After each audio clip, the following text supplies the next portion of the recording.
மகன், இந்த இடத்துல ஆண்டவர் உன்னை கொண்டு வச்சு உங்ககிட்ட பேசிட்டே இருக்கிறாரு. உங்க சர்ச்சில் கூட்டிட்டு வச்சு கர்த்தர் உங்க பாஸ்டர் மூலமா உங்கள்கிட்ட பேசிட்டே இருக்கிறாரு. நீங்க டிவியை திறந்து ஆண்டவர் உங்கள்கிட்ட பேசுறாரு. நீங்க மொபைலை ஓபன் பண்ண ஆண்டவர் உங்கள்கிட்ட பேசுறாரு.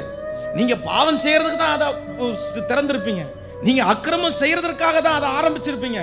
ஆனா அந்த ஒவ்வொரு நேரத்திலையும் ஆண்டவர் வந்து உங்கள்கிட்ட பேசிட்டே இருக்கிறாரு. ஒவ்வொரு டைமும் தப்பு பண்றதற்கு முன்பாக உங்களுக்குள்ள இருக்கிற மனசாட்சியில அந்த தப்பு செய்யறதற்கு முன்னாடி ஆண்டவர் வந்து பயங்கரமா பேசுறாரு. வேண்டாம் வேண்டாம் வேண்டாம் வேண்டாம் வேண்டாம் வேண்டாம் வேண்டாம்னு சொல்லிட்டே இருக்கிறாரு. ஆனா ஒரே ஒரு ஜாக்கிரதை, ஆண்டவர் எந்த தண்டனை கொடுத்தாலும் அதை வந்து அனுபவிச்சிடலாம். எந்த தண்டனை கொடுத்தாலும் வாங்கிக்கலாம்.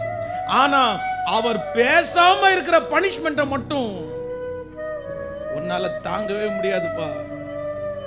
மாறிடுங்க பிரதர், மகா மாறிடு.